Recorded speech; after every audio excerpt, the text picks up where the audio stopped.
supposed to be a quiet Saturday. Sindy had spent the morning doing nothing extraordinary, just browsing the polished corridors of Meridian Grand Mall, her shopping bags swinging from both wrists, a rare afternoon carved out entirely for herself. No obligations. No fear. Just a white sweater, her favorite jeans, and the soft hum of luxury stores on either side of her. She paused outside a boutique window, tilting her head at a display of silk scarves, and allowed herself something she hadn't felt in over a year. She should have known it wouldn't last. Did you really think I wouldn't find you? The voice hit her before the hand did. She barely had time to turn before Fury's grip locked around her wrist, tight, punishing, the kind of grip that remembered every door it had ever slammed, every wall it had ever put her through. Her shopping bags hit the marble floor in a cascade of black boxes and tissue paper, scattering across the pristine tiles like evidence of a life she was desperately trying to rebuild. "Let go of me," her voice cracked. Heads turned. Shoppers slowed, pulling their children closer, phones half raised, doing what people always do, watching but not moving. Fury stepped into her space, his dark olive jacket filling her vision, his eyes wild with the kind of obsession that doesn't look like love until it's too late to leave. "You belong to me, Sindy. You always have. Now you're going to walk out of here with me, or I promise you." He never finished the sentence. Because the air at the far end of the hallway changed. It didn't happen with shouting. It didn't happen with running. It happened the way a storm announces itself, not with thunder, but with a sudden, suffocating stillness. Sindy felt it before she saw it. The crowd parting slowly, instinctively, as if everybody in that corridor understood, on some primal level, that something was coming that they did not want to be near. Kim's son walked forward at a measured pace, his black suit immaculate, his open collar revealing the edge of tattoos that crept up his neck like a map of a life he never discussed. He said nothing. He didn't look at the crowd. He didn't look at Fury. He looked only at her, and for one breath, his cold, authoritative eyes softened into something that looked almost like an apology. Then he stopped, reached up, and began, slowly, deliberately, to remove his rings. One by one. Each one placed carefully into the breast pocket of his suit, like a man who understood the value of what he was about to do, and didn't want anything getting damaged in the process. Fury finally turned, and whatever he saw on Kim's son's face made his grip on Sindy's wrist go slack. What Sindy didn't know, what she couldn't have known on that quiet Saturday afternoon, was that the man she married wasn't just a man. And the life she thought she understood was only the surface. The real story was underneath. It always had been. Before we go any further, if you're new here, like and subscribe, and drop a comment telling me where you're watching from. I would love to say hello to you personally and know just how far our story is reaching. Now, let's get into it. Nobody in that corridor moved. That was the thing Sindy would remember later, lying awake in the dark long after it was all over. Not the fear, not the pain radiating up from her wrist where Fury's fingers had been crushing her, but the stillness. The way every single person in that busy Saturday mall seemed to understand, without being told, that the rules of ordinary life had just been suspended. Kim's son didn't walk fast. He never did. He moved like a man who had never once in his life needed to rush toward anything, because everything he wanted had always, eventually, come to him. His black suit was spotless. His collar opened just enough to show the beginning of the ink that climbed his throat, dark, intricate patterns that looked less like decoration and more like scripture written in a language designed to warn people off. He stopped about 15 feet away. Fury still had Sindy's wrist. His head turned slowly, the way an animal turns when it senses something it doesn't immediately recognize as a threat, and that pause, that brief window of Fury's confusion, was the most terrifying thing Sindy had ever witnessed, because nothing had ever made Fury pause before. Kim's son reached up with his right hand. His fingers found the first ring, a thick band of black tungsten, and he slid it off slowly, deliberately, and tucked it into the breast pocket of his jacket. Then the second ring. Then the third. Then he began unwrapping the thin protective cloth he always wore bound around his knuckles, a habit Sindy had never once thought to question, always assuming it was some kind of circulation thing, some quirk, and he folded it with the same care one might fold a handkerchief, and placed it on top of the rings. No words. No threat. No performance. Just preparation. The color left Fury's face so fast it was almost medical. "Who the hell?" "Let go of her wrist," Kim's son said. Quiet. Conversational. The kind of voice that didn't need volume because it had never needed to compete with anything in the room. Fury's grip tightened, Pride, probably, or the inability of a man like him to back down from something in public, and that was the last mistake he would make for a very long time. It happened faster than Sindy's brain could properly record. One moment Fury was beside her, his hand locked around her wrist, his body radiating that familiar heat of barely contained violence. The next, Kim's son had crossed the distance between them in 4 steps that were almost gentle in their quietness, and then, everything happened at once. He broke Fury's grip the way you'd remove something that had no business being where it was. A precise rotation of the wrist, a downward press at the elbow joint, and Fury made a sound, a short, ugly, involuntary sound that Sindy had never heard come out of him before. He had always been the one making other people produce that sound. He went to his knees on the white marble floor. Around them, without Sindy noticing when or how they appeared, 4 men in black suits had formed a loose perimeter. They weren't looking at the fight. They were looking outward, at the crowd, at the phone screens, at the security cameras positioned in the corners of the ceiling. One of them stepped in front of a woman who had her phone raised, not aggressively, just positioned himself so that her angle was suddenly and completely useless. Another murmured something into the collar of his jacket. It was choreography. Rehearsed and quiet and absolutely chilling. Fury tried to get up. Kim's son's hand on the back of his neck suggested otherwise. He leaned down, and whatever he said into Fury's ear lasted no more than 5 seconds. Sindy couldn't hear it. She would try to recall the shape of his lips for weeks afterward and never quite manage it. But she watched Fury's entire body change, watched the rage drain out of him and something else take its place, something that looked uncomfortably close to genuine terror, and she understood, with a certainty that sat cold in the pit of her stomach, that whatever Kim's son had said was not a threat. It was information. Kim's son straightened, adjusted his collar, turned to Sindy with the same expression he used when he was asking her what she wanted for dinner. "Are you hurt?" She looked down at her wrist. A red ring of pressure was forming where Fury's hand had been. "No," she said, because the alternative was too complicated. By the time the mall security arrived, within 90 seconds, fast by any standard, 2 of Kim's son's men had already guided Fury into a standing position. The lead security officer took one look at Kim's son, and something passed across his face. Something that was not quite recognition and not quite fear and was somehow both at once. "Mr. Kim," he said, and then said nothing else. The police arrived 4 minutes later. The senior officer didn't ask Kim's son a single question. He spoke only to take Fury by the arm, and when Fury started to say something about lawyers and rights, the officer looked at him with an expression of mild, professional pity, as if Fury had just announced plans to argue with the ocean. Sindy stood in the center of all of it, her shopping bags still scattered across the floor, and for the first time in the year and a half she had been married to Kim's son, she thought, "I have no idea who this man is." They drove home in silence. Not an uncomfortable silence. Kim's son's silences never felt uncomfortable, which had always been one of the things she loved about him. But this one had a different texture. This one had weight. Their estate sat 20 minutes outside the city, behind a gate and a long tree-lined driveway that Sindy had always found beautiful in an understated way. She'd never thought about why a man who described himself as a private investor needed a property with this kind of perimeter. She'd never thought about the security cameras that covered every possible angle of the grounds, or the rotating shift of men who seemed to always be somewhere on the property without ever being intrusive about it. She was thinking about it now. Inside, Kim's son poured 2 glasses of water in the kitchen, never alcohol after an incident, she'd noticed, though she'd filed that detail away without examining it, and set one in front of her on the island. "You should ice your wrist," he said. "Your knuckles," she said instead, nodding at his right hand. He looked down. 3 of his knuckles were split, not badly, but enough to show. He hadn't mentioned it. Hadn't even looked at his hand the entire drive home. "It's nothing," he said. "Kim's son." He looked up. "The police officer," she said slowly. "He knew your name. Before you told him anything. He looked at you and he said your name, and then he stopped asking questions." The pause. Brief but present. "I've lived in this city a long time," he said. "People know me." "That's not what that was." He held her gaze for a long moment, and she watched something move behind his eyes. Not guilt exactly, but something adjacent to it. Something that looked like a man standing at a door he had expected to stay closed for longer. "Eat something," he said finally. "We'll talk tonight."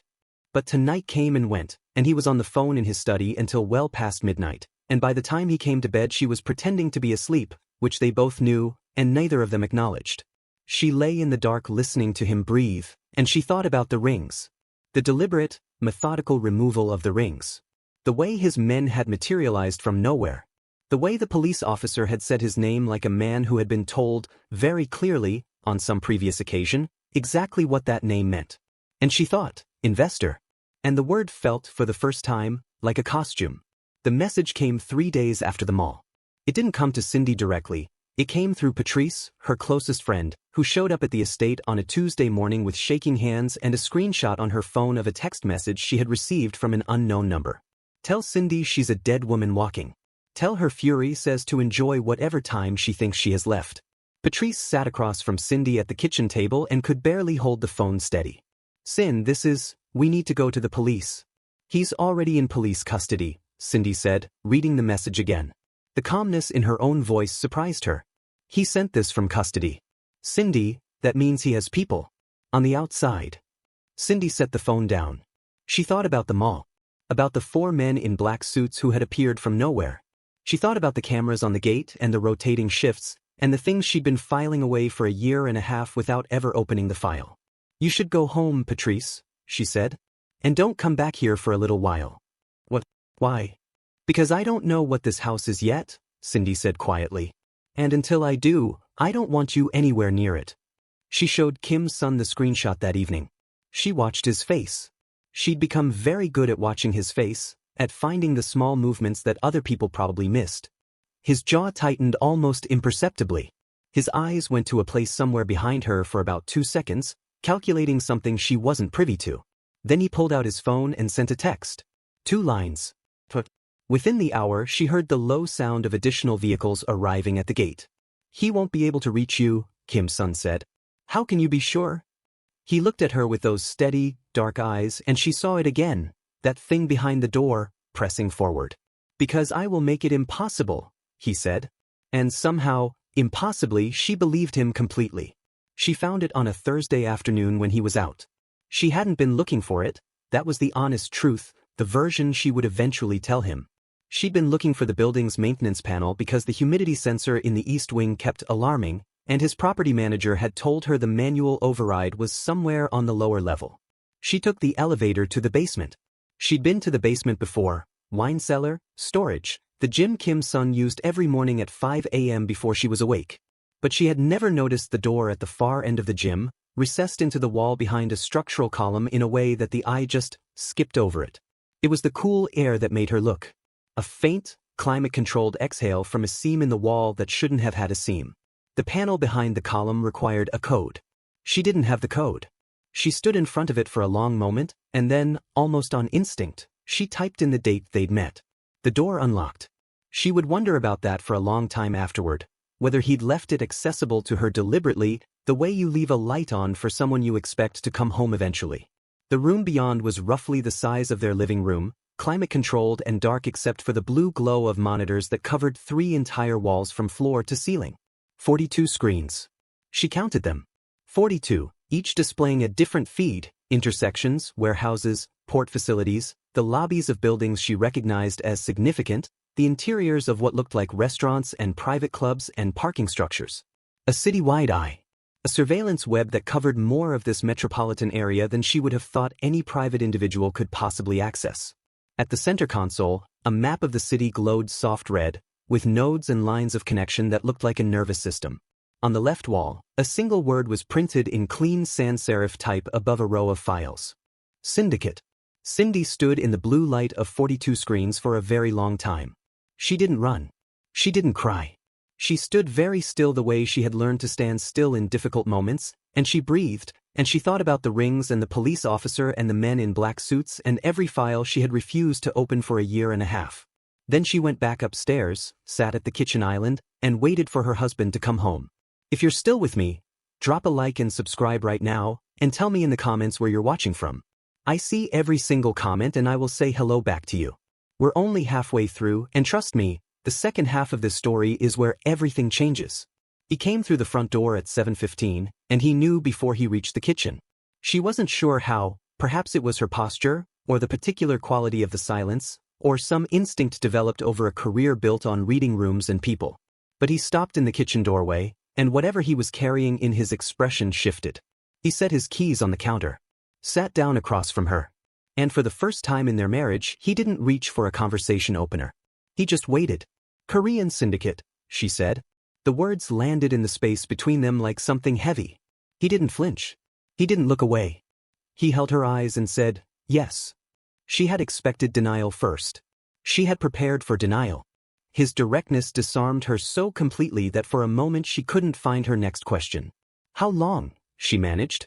"Since I was 22. He paused. "I didn't choose it the way you choose a career.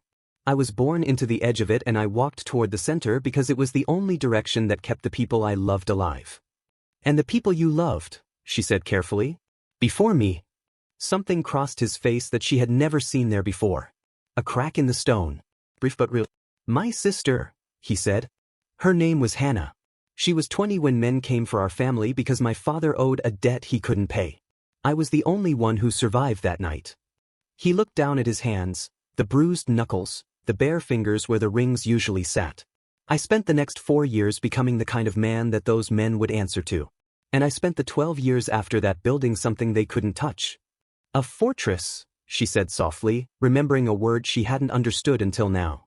"Everything I built," he said, and his voice was low and even, but underneath it she could hear something that had been carrying enormous weight for an extremely long time. "I built so that I would never again stand in a hallway and watch someone I love get taken from me because I didn't have the power to stop it." Sindy looked at her husband, really looked at him, the way she hadn't allowed herself to look since the mall, because looking directly at something this complicated was frightening, and she saw him fully for the first time. Not the version she had understood. The real one. The man who had slid his rings off in a shopping mall with the calm of a surgeon and the intent of something ancient and lethal. The man who had built a room full of 42 screens to watch over a city, and typed her name into the entrance code like a prayer. "I'm not asking you to accept it," he said. "I'm asking you not to run until you've had time to think. That's all I'm asking." She looked at his hands. She thought about Fury on his knees on the white marble floor. She thought about Patrice's shaking hands and the screenshot and the words "dead woman walking." "Fury's people sent me a threat," she said. "Through Patrice." "I know," he said. "It's been handled." "What does that mean?" He looked at her steadily. "It means they won't contact Patrice again." She didn't ask what it meant beyond that. She wasn't sure she was ready for that answer yet. "I need a few days," she said. "Take them," he said. And he got up and he made her dinner. Simple, quiet, the way he always did on the nights she was overwhelmed, and he didn't press her for anything more. She took 5 days. On the 6th day, she drove herself to the community center where she volunteered on Thursday mornings. Art therapy for kids from difficult homes, one of the things that had been hers long before Kim's son, that she had refused to give up through any of it. Kim's son had said nothing when she told him. He had simply looked at her for a moment and then, very quietly, made a phone call. She hadn't thought about what that phone call meant. She was walking back to her car in the parking structure at 12:40 when the van appeared. It came from the upper-level ramp, moving too fast, cutting off the exit with a precision that was clearly planned, not random, not opportunistic. Planned. 2 men got out before it had fully stopped.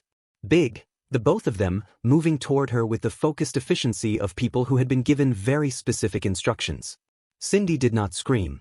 Her throat closed and her body went cold, and she had about 3 seconds to understand what was happening before a third thing happened that she did not expect at all.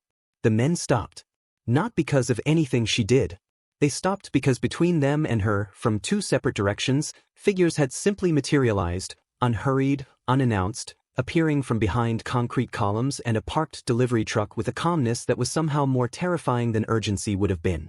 For men. Dark clothing. She did not recognize a single face. What followed was brief and efficient, and she would never be able to recall the precise sequence of it, because her brain, in its mercy, processed it as a series of still images rather than continuous motion. The 2 men from the van.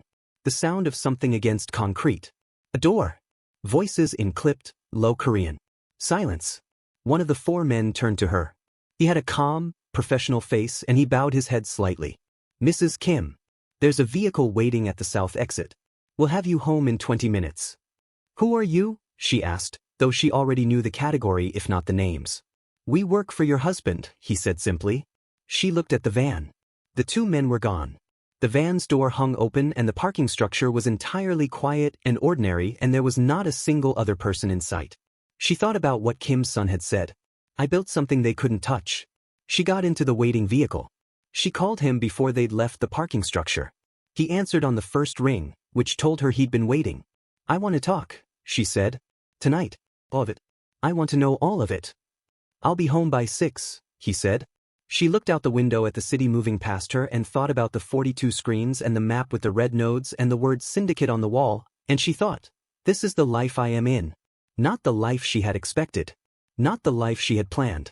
But she was in it, and the question was no longer whether she understood it. The question was what she was going to do with that understanding. 3 days after the parking structure, she saw the part of Kim's son she had not yet seen. She wasn't supposed to be on the lower level.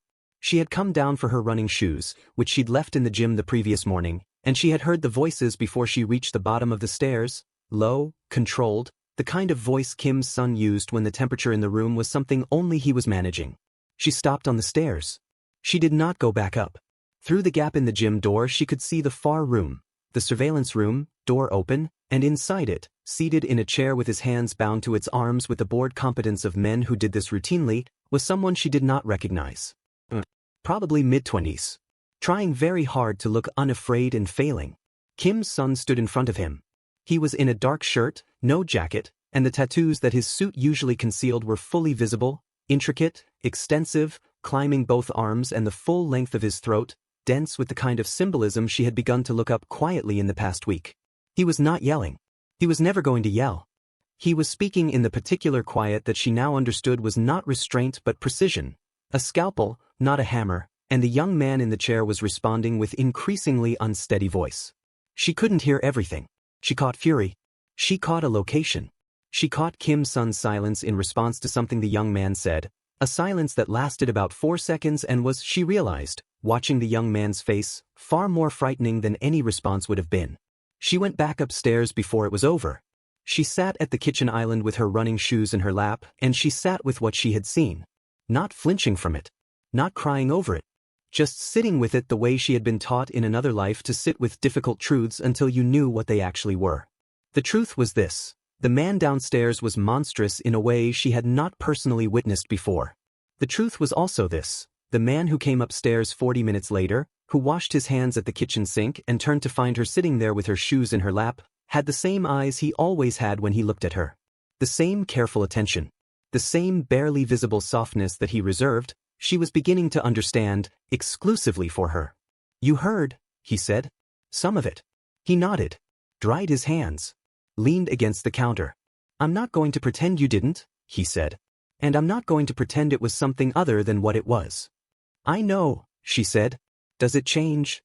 I don't know yet, she said honestly. But I'm still here. And I think that means something. I just haven't decided what.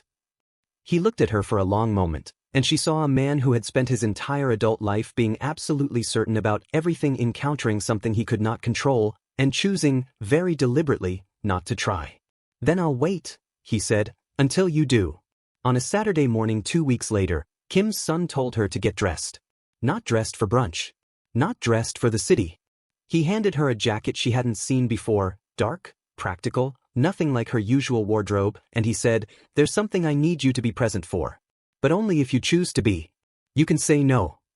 She thought about the parking structure. She thought about the room with 42 screens. She thought about the split knuckles and the rings in his breast pocket and the confession about Hannah, 20 years old and gone, and the fortress he'd built from grief. She put on the jacket. They drove for 40 minutes into an industrial quarter of the city she didn't know. A warehouse that looked abandoned from the outside but was, clearly, not abandoned. Kim's son's men were everywhere, positioned, quiet, the same organized choreography she'd watched at the mall. Inside, in a room that was clean and lit and not what she'd expected, Fury sat at a metal table. He looked smaller.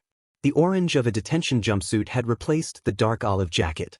He had the kind of pallor that came from several weeks of realizing, slowly, that the world was operating on a completely different set of rules than the one he had believed in. He saw Sindy and something moved across his face, first the reflex of possession, then, tracking to Kim's son behind her, something that closed like a door. Kim's son stood with her at the entrance of the room. He did not go in. He stayed beside her. This, he said quietly, is your moment. Not mine.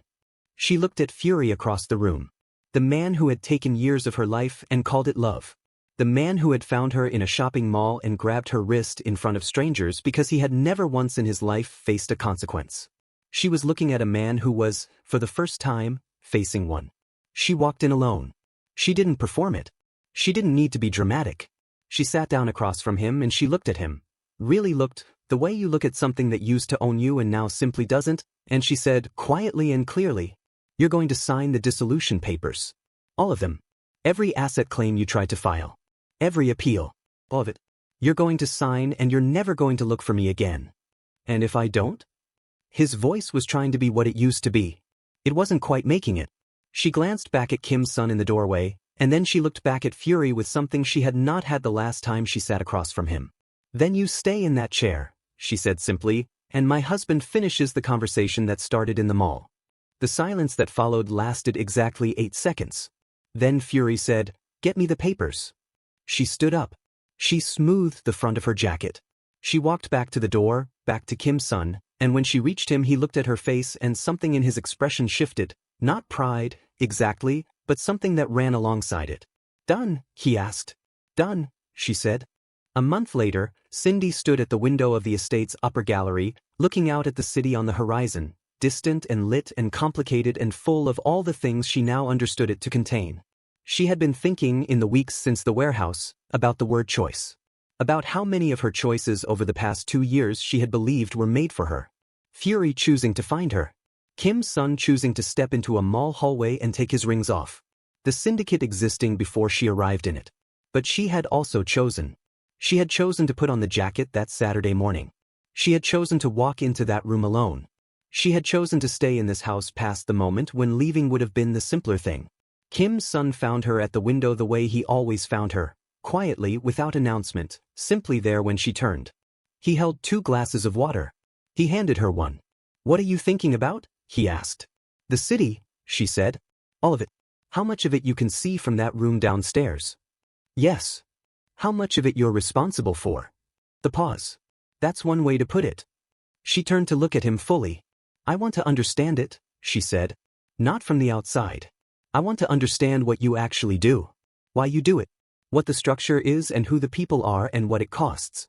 Something shifted in his eyes, slow, careful, like a room being opened to light for the first time in a long while. That's not a small thing to ask, he said. I know, she said. I'm asking it anyway. He was quiet for a moment. Then, if I show you all of it, there's no going back to not knowing. You understand that? I already can't go back to not knowing, she said. You opened the door when you typed my name into the lock. The corner of his mouth moved. The closest thing to a smile she had ever seen break through the composed surface of him. I wasn't sure you'd notice that, he said. I notice everything, she said. I just wait until I know what it means. He looked at her for a long moment, at the woman who had stood in a mall hallway and crumbled, and then stood in a warehouse room and made a man fold, and who was now standing at a window asking to be let all the way in, and he set down his glass. He held out his hand. Open. An offering, not a demand. The same hand that had removed its rings in a shopping mall corridor and put a man on his knees, now simply, quietly, reaching. Sindy looked at it. She thought about Fury in that chair. She thought about 42 screens and a red map of a city and the word Syndicate and Hannah who was 20 and gone and the fortress built from grief that she was now standing inside. She thought about the choice she was making, fully and with both eyes open, and she understood it for exactly what it was. She took his hand. Show me everything, she said. And Kim's son, head of the Korean Syndicate, husband, fortress builder, and the most dangerous man in the city, looked at his wife, the woman who had chosen him with all the information in front of her, and for the first time in 20 years, the thing behind the door was not grief. It was something that looked, quietly and unmistakably, like peace. And Sindy? She didn't just survive Fury. She didn't just escape the life she'd been trapped in. She walked into the most powerful room in the city and she took her seat, not because it was given to her, but because she earned it. One choice at a time. That's what happens when you stop running and start deciding. And that is where we leave Sindy tonight. Not broken. Not running. Not looking over her shoulder for a man who no longer has any power over her life. Standing at a window, hand in hand with the most dangerous man in the city, and choosing him. fully. Eyes wide open. That's not weakness. That is a woman who walked through fire and came out knowing exactly who she is and exactly what she's worth. And nobody gets to take that from her again. Now listen, if this story moved you, if you felt something when Sindy walked into that room alone and faced fury without flinching, if you got chills when Kim's son held out his hand, then hit that like button right now. It takes 2 seconds and it means everything to this channel. And if you are not subscribed yet, what are you doing? Subscribe. Turn on your notifications. Because Sindy's story doesn't end here. There are things about the Syndicate we haven't shown you yet. There are people in Kim's son's past who are not finished. And the Queen doesn't sit down for long before someone tries to take the crown. Drop a comment below and tell me. Backhand index pointing right, where are you watching from? Backhand index pointing right, were you team Kim's son from the beginning, or did he have to earn your trust too? Backhand index pointing right, and what do you think Sindy should do next? I read every single comment. Everyone. And I will personally say hello to as many of you as I can, because you are the reason this story exists. Share this with someone who needs to see a woman choose herself. Share it with someone who loves a good dark romance. Share it with someone who just needs to be reminded that survival is only the beginning. The best chapters are always the ones that come after the storm. I'll see you in the next one. Blackheart.